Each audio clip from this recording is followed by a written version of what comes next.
Hey everyone, welcome back to the channel. Today we will be diving into the Judas Priest Live Vengeance 82 concert DVD. It comes in a standard plastic DVD case with a rather budget looking black and white cover and a 4-page booklet that contains a few band photos, the set list, and the credits. This DVD is also included as part of the Metallurgy box set that was released in 2004. Stick around until the end and I will display the full set list for this concert. So for some reason I had either never came across this DVD when it was released in 2006, or I may have just seen it and assumed that the quality was too poor to be really worth buying. When I recently stumbled across it again on Amazon.com, it transported me right back in time to my old 16-year-old heavy metal obsessed high school sophomore self on his way to his second only arena concert, Judas Priest 1982 World Vengeance Tour. The Live Vengeance 82 DVD was recorded at the Mid-South Coliseum in Memphis, Tennessee on 12 December 1982 during Judas Priest's world tour in support of their latest album at the time, Screaming for Vengeance. So, Screaming for Vengeance remains Judas Priest's best-selling album and is the only one to reach double platinum status here in the US. And I personally have it in my top 10 greatest metal albums of all time. The concert kicks off with what I believe is and will always be the greatest 1-2 punch of a concert opener, the Hellion and Electric Eye. As Rob Halford begins to sing, "Up here in space, I'm looking down on you," a spotlight reveals him hanging from a lighting truss high above the stage. I saw this concert live only 2 months prior to this recording in Portland, Maine, and I will never forget that moment for as long as I live. Oh, and not to rub it in, but Iron Maiden just so happened to open for them that tour. And they were touring in support of their little Number of the Beast album. For 1982, Judas Priest had one of the most elaborate stage shows going, featuring a huge 2-tiered stage and a massive light and laser show. This concert features the classic Judas Priest lineup of Rob Halford vocals, Ian Hill bass, KK Downing guitar, Glenn Tipton guitar, and Dave Holland on the drums. These guys were young and at the height of their powers in 1982 and put on some of the most electrifying live performances any band at any time. They would play 7 of the 10 tracks from Screaming for Vengeance because every damn song on that album is killer. Priest had released what many considered to be their best album a couple of years prior with British Steel, and they would practically set the place on fire with the epic performances of those rock radio staples, Breaking the Law, Living After Midnight, and Metal Gods. Judas Priest followed a similar trajectory as Rush did, releasing their debut albums in '74, followed by similarly raw and slightly progressive albums until really breaking through commercially in 1980 with the more slickly produced British Steel and Permanent Waves albums. The 70s would also see Priest cover some unlikely songs such as the Peter Green-led Fleetwood Mac number, the Green Manalishi with a 2-prong crown, and the Joan Baez folk song Diamonds and Rust. Priest still plays them regularly on tour, and these performances leave little doubt to me that they have produced the far superior versions. And I rarely think that of most cover songs, but it certainly applies here. I used to play a lot of Judas Priest covers in my old band because we had 2 guitarists, and heading out to the highway was always a favorite because it was reasonably simple, and that main riff is just one of the coolest. Watching Rob Halford sing this and other classics in his prime left me in awe. Halford's voice still sounds fairly strong into his 70s, especially for his intense vocal style, but his vocal power and stage presence back in the early 80s just reigned supreme. Seeing him belt out, "I believe you're the devil. I believe you're the devil's child," was about the most sinister thing I have heard in a while. Desert Plains stirred up a long-lost memory when Halford asked the audience, "Are you high, high, high, high?" As my high school buddies and I used to jokingly scream this at random inappropriate situations after attending this concert.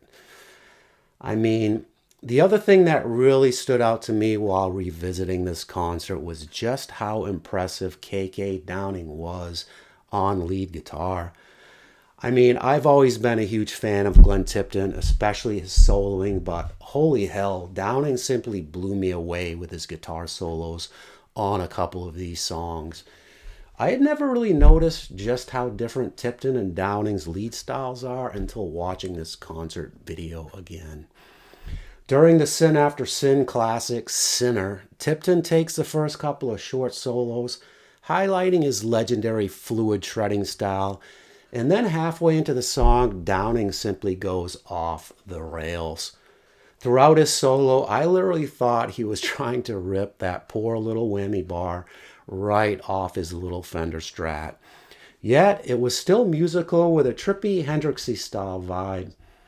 You've Got Another Thing Coming is simply a metal masterpiece and perhaps my favorite Priest song. Priest were masters of the long art of throwing in an extended jam mid-song, breaking things way down, involving the crowd with a little back and forth banter to rile them up. This would, of course, culminate with a long start-stop ending that seems to go on forever, which was another hallmark of live Priest concerts.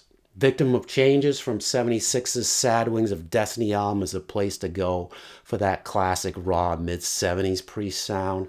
It starts off with one of the greatest unison guitar intros of all time that creates a feeling of kind of tumbling down the side of a mountain and somehow landing on your feet unscathed. This song has it all, really: the heavy yet memorable main riff, the jazzy middle section, killer solos from both guitarists, and some god-tier vocals from Halford. What a goddamn range he had in his prime. Living After Midnight is Judas Priest Smoke on the Water of sorts, as it hypnotizes you with that unforgettable yet simple, repetitive guitar riff. The song had a more commercial appeal that really introduced Judas Priest to a more mainstream audience in the 80s, too. The concert culminates with Halford firing up and riding a big old Harley Davidson out to the front of the stage and revving the throttle in glorious fashion as the crowd just goes bananas. This has remained a Judas Priest concert ritual on most tours before closing out the concert with the excellent fan favorite, Hellbent for Leather. Motorcycles on stage, red and black leather-studded outfits, and a wall of Marshall stacks bigger than the average townhouse. It just doesn't get any more heavy metal than that, my friends. Halford was also heavily rocking the S&M look by this point, with bullwhip, chains, handcuffs, and all.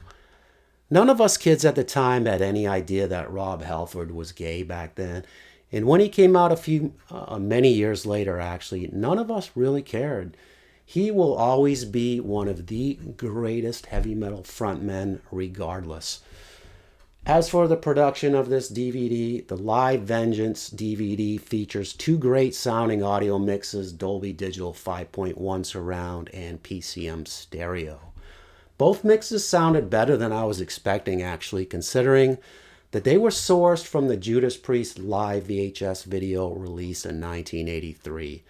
The video looked surprisingly good as well and was helped by the massive amount of stage lighting that Judas Priest employed for an 82 concert.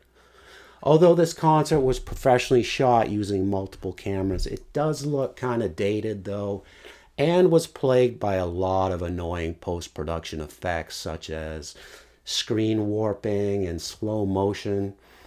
The director probably went on to have a successful MTV music video career in the 80s though. The majority of the shots were very close up too, which was great for watching the solos, but kind of took away from that being in the crowd perspective somewhat, which I enjoy. The only special feature was a discography section that displays album covers and songs for each Priest album up through Metallurgy compilation from 2004.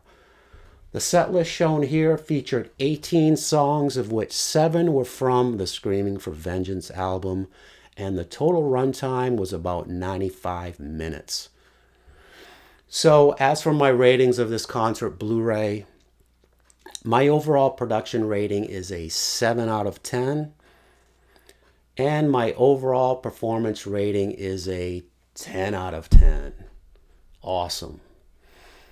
Unfortunately, it's quite rare to come across a professionally filmed full concert video from the mid-80s on back of your favorite legendary bands, but Judas Priest came through in spades with their Live Vengeance DVD. Get it while you still can. Alrighty, that's it for me today. Let me know your thoughts on Judas Priest Live Vengeance 82 concert video in the comments, and don't forget to like and subscribe for more.